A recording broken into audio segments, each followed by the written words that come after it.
So welcome back to the next module. We will start with this module, Linux kernel architecture. And as we know that what is a kernel in Linux? So kernel is any one of the core section of any operating system.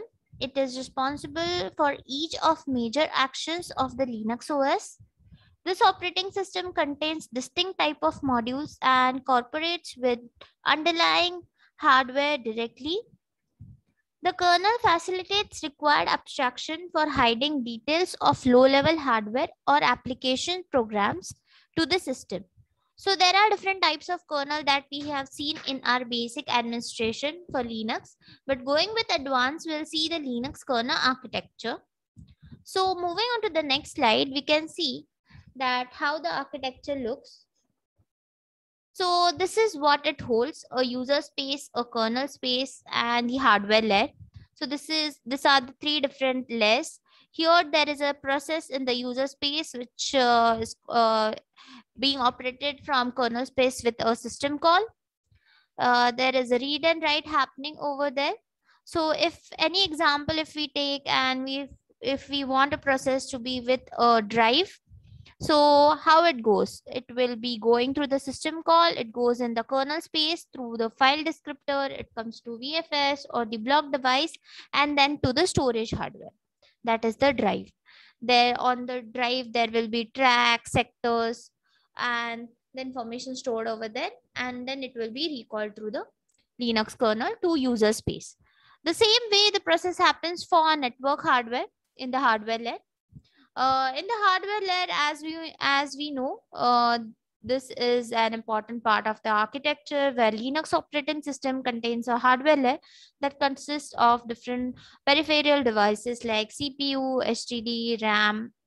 So talking about process sending messages, receiving messages over the network hardware, it goes through sockets. TCP IP protocol is being used in kernel space, and then the network device communicates with the network hardware layer.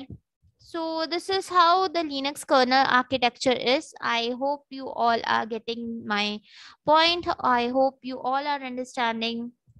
Mukul, from your side, any queries or anything you have to ask, you can go further. Yeah, thanks Mukul for asking that. Yeah. Okay, so this is how the overall Linux kernel architecture is all about. And yeah, talking a little bit more about user space and kernel space that we have seen in basics. But yeah, let's talk it about in detail. So if you have anything to ask further, you just can go into the chat section and just ping me the question so that yeah, we can solve your problems if you have any doubt with Linux kernel architecture.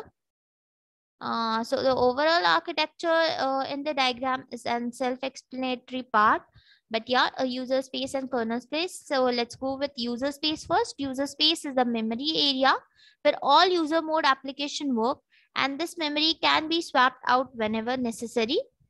So user space process normally runs its own virtual memory space and unless explicitly requested, cannot access the memory of other process.